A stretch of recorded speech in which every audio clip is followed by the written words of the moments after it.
रिया का रहस्य अभी बाकी है, क्योंकि सुशांत केस में कल ईडी ने रिया चक्रवर्ती से करीब 9 घंटे तक पूछताछ की। अब ईडी उनके भाई शोभित चक्रवर्ती से भी पूछताछ कर रही है। आज दूसरे दिन शोभित को बुलाया गया है। थोड़ी देर पहले ही शोभित ईडी के दफ्तर पहुंचे हैं। उस वक्त की ये तस्वीरें भी आपके टेलीविजन स्क्रीन पर है, जब शोभित अंदर जा रहे थे। कल भी बहन रिया चक्रवर्ती के साथ वो ईडी दफ्तर पहुंचे थे और उनसे कई घंटे तक कल भी पूछताछ हुई, अलग अलग कमरों में बैठा करके। कल रिया और उनकी मैनेजर श्रुति मोदी और साथ ही रिया के भाई शोभित से कल पूछताछ हुई थी। आज एक बार फिर कुछ देर पहले शोभित पूछताछ के लिए पहुंचे हुए हैं। ईडी दफ्तर में इस वक्त भी उनसे पूछताछ हो रही है। लेकिन इससे पहले कल सुशांत केस में ईडी ने रिया से 9 घंटे पूछताछ की, लेकिन ईडी रिया के जवाबों से संतुष्ट नहीं दिखी। अब ईडी रिया को सोमवार को एक बार फिर पूछताछ के लिए बुला सकती है। वहीं सुशांत के पिता ने रिया की याचिका पर सुप्रीम कोर्ट में कहा है कि जब मामला सीबीआई के पास पहुंच चुका है तो फिर पूरे मामले को बिहार से मुंबई ट्रांसफर करने का कोई मतलब ही नहीं रह जाता। और इस बीच रिया की डायरी में सुशांत के लिखे एक नोट का दावा किया जा रहा है, जिसमें सुशांत रिया के परिवार का जिक्र कर रहे हैं। यह बताया जा रहा है कि कल दरअसल ये जो पन्ने हैं रिया ने ईडी के साथ शेयर किए हैं और उसमें जो बातें लिखी हुई हैं, रिया की तरफ से दावा यह किया जा रहा है कि असल में ये सुशांत की हैंडराइटिंग है। लेकिन ये 6 तस्वीरें देखिए और पूरी तरह से इस पूरे मामले में इस वक्त जिस तरह से ईडी पूछताछ कर रही है, तो वहीं जांच आगे बढ़ा रही है। कल रिया से 9 घंटे की पूछताछ में भी ईडी संतुष्ट नहीं, तो सोमवार को एक बार फिर पूछताछ हो सकती है। लेकिन अब आज सिद्धार्थ पीठानी से पूछताछ होगी, जो कि सुशांत के रूममेट रह चुके हैं और उनके बेहद करीबी दोस्तों में से एक है। इसके अलावा सुशांत के पिता का भी जवाब सुप्रीम कोर्ट में गया है कि जब रिया ने बिहार से पूरे केस को मुंबई ट्रांसफर करने की जो ये पिटीशन दाखिल की है, ये याचिका, अब इसका कोई मतलब नहीं रह जाता, क्योंकि ऑलरेडी ये जो पूरा मामला है वो सीबीआई को हैंडओवर हो चुका है। और वो आप खत का उस डायरी का पन्ना भी देख रहे हैं, जो रिया ये बता रही है कि दरअसल सुशांत ने लिखा है, जांच सीबीआई के पास नहीं। दीपक दुबे मेरे साथ, मेरे सहयोगी इस वक्त ईडी दफ्तर के बाहर मौजूद हैं। दीपक, इस वक्त की अपडेट हम आपसे जानना चाहेंगे। अंदर शोभित से पूछताछ हो रही है, लेकिन साथ ही साथ एक और भी बात है कि अनिल देशमुख ये कह रहे हैं कि जांच सीबीआई के पास नहीं है, क्या समझें?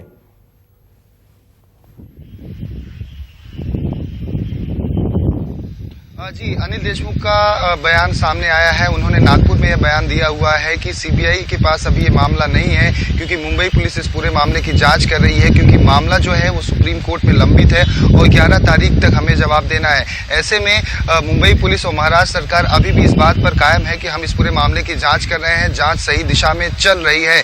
ऐसे में अब देखना होगा कि सुप्रीम कोर्ट में जो मुंबई पुलिस या कहें कि महाराष्ट्र सरकार और महाराष्ट्र गवर्नमेंट की तरफ से जो हलफनामा दिया जाता है इस पूरे मामले में, क्या दिया जाता है, क्योंकि बिहार सरकार का हलफनामा आ चुका है। सुशांत के पिता ने अपने जवाब सुप्रीम कोर्ट में सौंप दिया है, लेकिन महाराष्ट्र सरकार की तरफ से अभी भी कुछ भी नहीं कहा जा रहा है। यहाँ तक कि मुंबई पुलिस से भी हमने बात करने और जानने की कोशिश की, तो उनका इस पूरे मामले में अभी तक कुछ भी प्रतिक्रिया सामने नहीं आ सकी है। आपको बता दें कि इस वक्त ईडी दफ्तर में शोभित पहुंचे हुए हैं, जहां पर वो कुछ डॉक्यूमेंट्स लेकर आए हुए हैं, ऐसी जानकारी मिल रही है। वहीं ईडी के जो अधिकारी है उनसे कल जो पूछताछ हुई थी उसके आगे की पूछताछ कर रहे हैं। सिद्धार्थ पीठानी को भी बुलाया गया, लेकिन सिद्धार्थ पीठानी अभी तक यहाँ पर नहीं पहुंचे हुए हैं। वहीं एक बड़ी खबर निकलकर यह सामने आ रही है कि जो 15 करोड़ रुपए की बात सुशांत के पिता के द्वारा कही गई थी कि वो जो 15 करोड़ रुपए थे वो सुशांत के परिवार या सुशांत के किसी अन्य अकाउंट में नहीं गए हैं। ऐसे में आरोप जो थे वो रिया की तरफ लगाए गए थे। रिया के अकाउंट में ईडी सूत्रों के मुताबिक वो 15 करोड़ रुपए रिया के अकाउंट में नहीं मिले हैं। ऐसे में अब जो ईडी के अधिकारी हैं सुशांत के उस बैंक ब्रांच में जाकर उन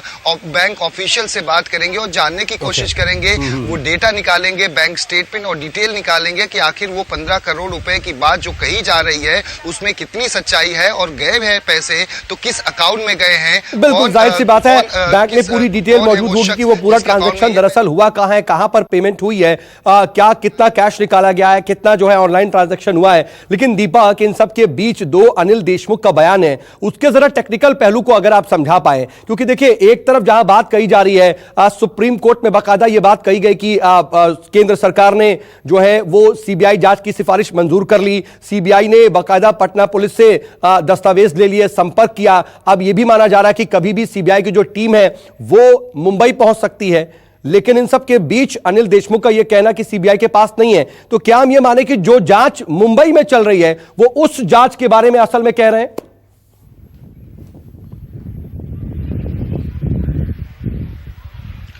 जी, अनिल देशमुख का साफ तौर पर इसी मामले को लेकर कहना है कि मुंबई पुलिस इस पूरे मामले की जांच कर रही है और जांच सही दिशा में है। लेकिन आपको बता दें कि जिस तरह से बिहार में सुशांत के परिवार के द्वारा रिया चक्रवर्ती उनके परिवार के लोगों के खिलाफ एफआईआर दर्ज कराई थी, उसी की बिना पर सीबीआई ने ये पूरी एफआईआर दर्ज की है, जिसमें रिया चक्रवर्ती, उनके पिता इंद्रजीत चक्रवर्ती, सैमुअल मेरिंडा और उसके बाद उनकी मां संध्या, शौविक और श्रुति मोदी और एक अज्ञात शख्स के खिलाफ मामला दर्ज किया गया है।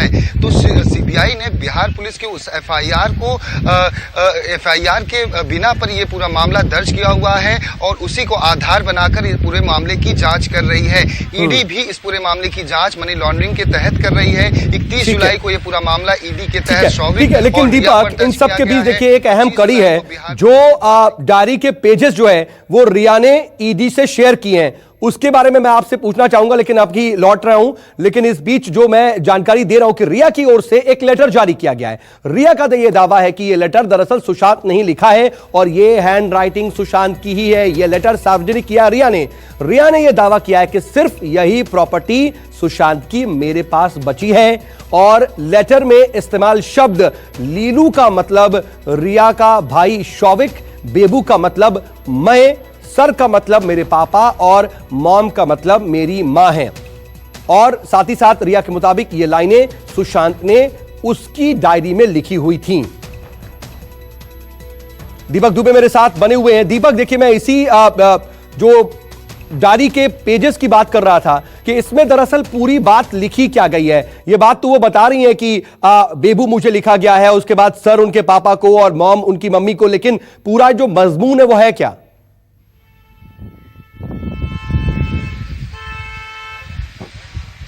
जी, आपको बता दें कि ये दर्शाने की कोशिश की जा रही है रिया चक्रवर्ती के द्वारा कि सुशांत की करीबियां रिया और रिया के परिवार से इस हद तक थी कि वो आभार व्यक्त कर रहे हैं रिया और रिया के परिवार के सभी सदस्यों का, जिसमें शौविक के नाम का जिक्र सबसे ऊपर किया गया है। पहला जो पॉइंट दूसरा पॉइंट है उसमें शौविक का जिक्र किया गया है कि मैं आभार व्यक्त करता हूँ मेरी जिंदगी में रहने के लिए शौविक का। उसके बाद माँ का जिक्र किया जा रहा है, रिया का जिक्र किया जा रहा है, रिया के पिता का जिक्र इंद्रजीत का किया जा रहा है, जहां पर सुशांत के द्वारा जो रिया की नोटबुक में लिखा हुआ है वहां पर साफ तौर पर सर और मैम का जिक्र, सर और मैम मतलब रिया के पिता और माता का जिक्र किया गया है। तो कहीं ना कहीं जिस तरह से सुशांत के पिता के द्वारा और परिवार के द्वारा ये आरोप लगाया गया कि रिया और रिया के परिवार ने ही सुशांत को उनके परिवार और दोस्तों से दूर किया हुआ है। यहाँ पर दर्शाने की कोशिश ये है कि सुशांत रिया के परिवार से काफी करीब थे।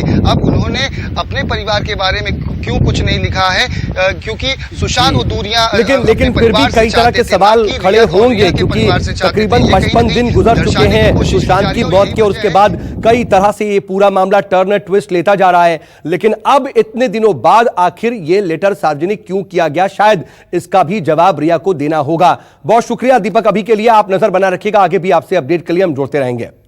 लेकिन अब बढ़ते हैं आगे और बात करते हैं मौत की लैंडिंग की। जी हां, केरल विमान हादसे पर बड़ी खबर इस वक्त आ रही है। दरअसल हादसे से पहले पायलट ने सूझबूझ दिखाते हुए इंजन को ही बंद कर दिया था, जिसकी वजह से ईंधन का रिसाव तो हुआ लेकिन आग नहीं लगी। जी हां, इस पूरे मामले में यह सबसे बड़ी खबर, क्योंकि यही माना जा रहा है कि अगर इस हादसे के बाद आग लग जाती तो यह हादसा और ज्यादा बड़ा हो सकता था और इस विमान में तकरीबन जो 190 लोग सवार थे सबकी जान जा सकती थी। लेकिन आग ना लगने का जो कारण है वो अब निकल करके सामने आ रहा है। संभवतः जो बात अभी सामने आ रही है कि पायलट ने इंजन बंद कर दिया था सूझबूझ दिखाते हुए, उसी वजह से तेल का रिसाव तो हुआ हादसे के बाद, लेकिन आग की लपटें नहीं उठी और आग नहीं लगी। कम विजिबिलिटी और मौसम खराब होने की वजह से पायलट ने लैंडिंग से पहले 3 बार एयरपोर्ट के चक्कर लगाए थे। बार बार कोशिश की गई लेकिन 3 बार लैंडिंग टाली के बाद जाकर लैंडिंग की कोशिश की और उस वक्त यह बड़ा हादसा हो गया। यह अंदाजा लगाया जा सकता है कि 3 बार लैंडिंग टालने का मतलब कि मौसम बिल्कुल साथ नहीं दे रहा था। लगातार वहां पर जो बारिश हो रही थी उसके बाद बार बार प्रिकॉशंस लिए जा रहे थे पायलट की तरफ से कि संभवतः मौसम जैसे ही साथ दे तब जाकर के प्लेन को लैंड कराया जाए। केजे श्रीवास्तव मेरे साथ, मेरे सहयोगी इस वक्त जुड़ रहे हैं। केजे, देखिए ये बात तो कही जा रही थी कि पायलट ने पूरी कोशिश की है कि हादसे को टाला जाए और इसी में ये बात अभी सामने आ रही है कि बहुत बड़ी सूझबूझ दिखाते हुए उन्होंने इंजन बंद कर दिया था।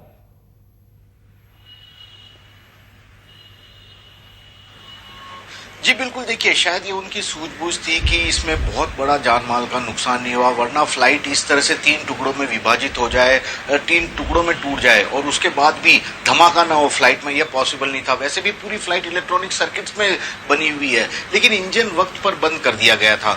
पहले ही उन लोगों को आशंका थी। वैसे मैं आपको बताता हूँ, जो टी टेबल एयरपोर्ट जितने भी होते हैं वहां पर फ्लाइट को उतारने या फ्लाइट को टेक ऑफ करने के लिए पहले पायलट को खास तौर पर 10-12 बार ऐसे ही प्रशिक्षण दिया जाता है। इतना आसान नहीं होता वहां पर कि फ्लाइट कोई भी आके उतर जाए। उसके लिए स्पेसिफिकली प्रशिक्षित जो पायलट होते हैं उन्हें ही वहां पर फ्लाइट उस तौर का उड़ान भरने की इस एयरपोर्ट पर इजाजत दी जाती है। तो ऐसे में काफी अनुभवी भी थे और इनका अनुभव शायद कई लोगों की जान बचाने में एक बड़ा कारगर साबित हुआ। और यही कारण है कि अब जो कॉकपिट बॉक्स मिला है, जो वॉइस रिकॉर्डर की जिसकी हम बात कर रहे हैं, डिजिटल वॉइस रिकॉर्डर, इन दोनों को भी जब्त कर लिया गया। अब इसका अध्ययन किया जाएगा ताकि पता लग सके कि एटीएस, डीजीसीए और इन पायलटों के बीच में ठीक है। लेकिन श्रीवास्तव मैं आ रहा हूं, नागरिक उड्डयन मंत्री हरदीप पुरी भी मौके पर पहुंचे हुए और हादसे की जांच के लिए दूसरी टीम 2 बजे वहां पहुंचेगी। और इस वक्त जो खबर यह मिल रही है कि विमान का जो ब्लैक बॉक्स मिल गया है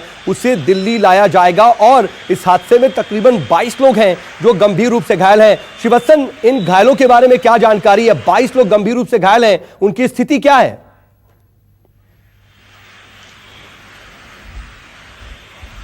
जी देखिए, कुल 140 लोग अभी भी अस्पताल में भर्ती हैं, उसमें से 22 लोग गंभीर रूप से घायल हैं। लेकिन सबसे बड़ी बात है कि जिस तरह से कोरोना का प्रकोप चल रहा है और 2 लोगों की कोरोना के चलते इस हादसे में उन्हें पॉजिटिव भी पाया गया था, तो ऐसे में अब आशंकाएं काफी डरावनी सी हो गई और यही कारण है कि इलाज में कोई कोताही नहीं बरती जा रही। खुद मुख्यमंत्री केरल के पिनारी विजयन, राज्यपाल आरिफ मोहम्मद खान वहां पर पहुंच चुके हैं, केंद्रीय मंत्री हरदीप पुरी भी पहुंच चुके हैं, अस्पतालों का दौरा कर रहे हैं, डॉक्टरों से भी बातचीत कर रहे हैं और ये बताने की बार बार कोशिश कर रहे हैं कि किसी भी कीमत पर जान बचाई जाना जरूरी है, अपनी भी सुरक्षा रखिए और इन मरीजों को भी सुरक्षित रखिए।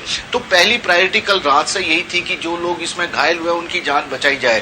केरल के लोग, जो कोझिकोड के लोग हैं, उन्होंने भी काफी हेल्प की थी। कल रात भर कोरोना का माहौल होने के बाद भी अस्पताल के बाहर थे ताकि किसी को यदि खून की जरूरत पड़े या किसी को और सहायता की जरूरत पड़े तो वे उन्हें दे सकें। तो एक तरह से सामूहिक रूप से जिस तरह से कल का जो ब्लैक फ्राइडे कहा जा सकता है केरल के लिहाज से, केरल के लोगों के लिहाज से, उस ब्लैक फ्राइडे में सभी लोग एकजुट खड़े नजर आए थे। बिल्कुल ठीक बात आप कह रहे हैं। लेकिन श्रीवास्तव, मैं आपके पास आ रहा हूं।